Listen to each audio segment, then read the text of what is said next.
Hi friends, welcome to Sana's home cooking. இன்றைக்கி நாம் என்ன ரெசிபி பார்க்க போகிறோன்னா, ஒரு நான்வெஜ் ரெசிபி தாங்க. சிக்கன் வச்சு சூப்பராக ஒரு டிஷ் செய்ய போகிறோம்.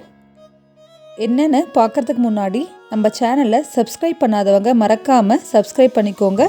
கூடவே பெல் ஐக்கானையும் கிளிக் பண்ணிக்கோங்க. வாங்க வீடியோவுக்கு போகலாம். முதல்ல பேன் வச்சுக்கலாம்.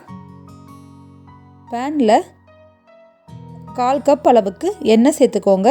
உங்களுக்கு எண்ணெய் கூடவோ குறையவோ உங்கள் விருப்பம் போல் சேர்த்துக்கோங்க.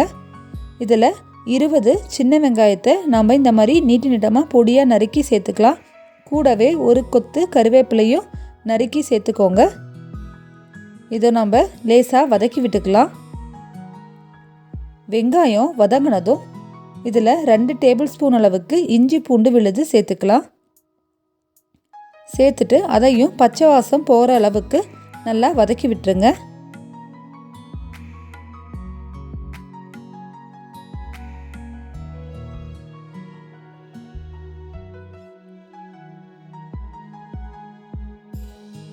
இப்போது இதில் நான் ஒரு 4 வரமிளகாய் சேர்த்துறேன்.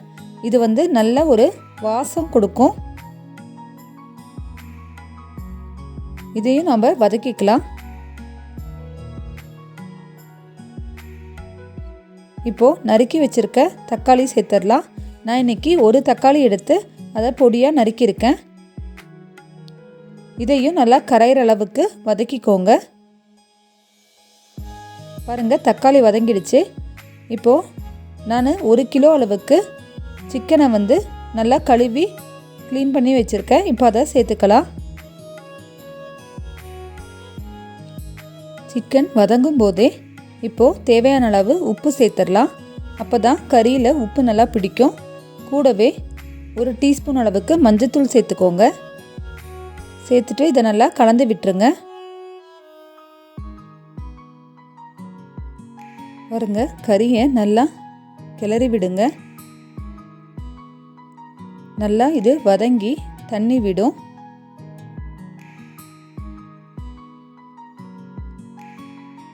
இப்போது இதை நம்ம 5 நிமிஷத்துக்கு மூடி வச்சு வேக வைக்கலாம். பாருங்கள், கறி நல்லா தண்ணி விட்டுருச்சு. இப்போது ஒரு டைம் கலந்து விட்டுக்கோங்க.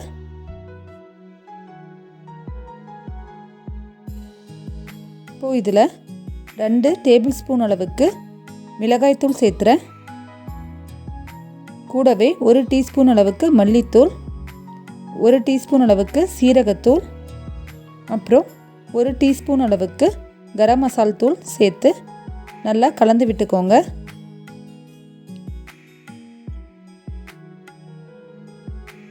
ஒரு 1/2 கப் அளவுக்கு தண்ணி சேர்த்துக்கோங்க. சேர்த்துட்டு இதையும் நல்லா சேர்த்து கலந்து விட்டுருங்க. உங்களுக்கு காரத்துக்கு ஏற்ப நீங்கள் மிளகாய்த்தூளை ஜாஸ்தியாகவோ இல்லைன்னா கம்மியாகவோ சேர்த்துக்கலாம். இப்போ இதை நம்ம மூடி வச்சு 20லேருந்து 25 நிமிஷம் சிம்மில் வேக வைக்கலாம். இப்போது கறி வேகிறதுக்குள்ளே நாம் 1 டீஸ்பூன் அளவுக்கு மிளகு, 1/2 டீஸ்பூன் அளவுக்கு சோம்பு சேர்த்து நல்லா இதை பொடி பண்ணிக்கலாம்.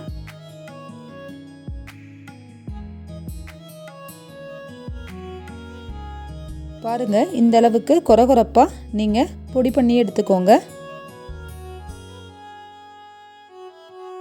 இப்போ இதை நம்ம தனியாக எடுத்து வச்சுக்கலாம். பாருங்கள், 20 நிமிஷம் ஆயிடுச்சு. கறி எல்லாம் நல்லா வெந்து அதில் இருக்க தண்ணி எல்லாம் நல்லா ட்ரை ஆகிடுச்சு.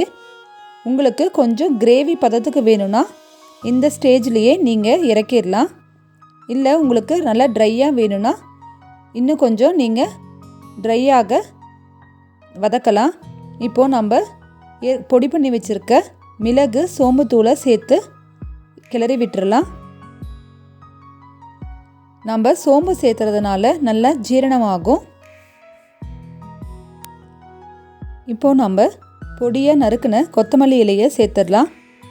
அவ்வளோதான், ஸ்டவ் ஆஃப் பண்ணிவிடுங்க. கொத்தமல்லி சேர்த்து ஒரு டைம் கிளறி விட்டுருங்க. இது உங்களுக்கு சப்பாத்திக்கெல்லாம் ரொம்ப சூப்பராக இருக்கும். ரச சாதத்துக்கு தொட்டு சாப்பிடவும் நல்லாயிருக்கும். உங்களுக்கு குழம்பா வேணும்னா இன்னும் கொஞ்சம் முன்னாடியே நீங்கள் இறக்கிடலாம். நீங்களும் ட்ரை பண்ணி பார்த்துட்டு ரெசிபி எப்படி இருக்குன்னு கமெண்டில் சொல்லுங்கள். மறக்காமல் நம்ம சேனலை சப்ஸ்கிரைப் பண்ணுங்கள். தேங்க்யூ.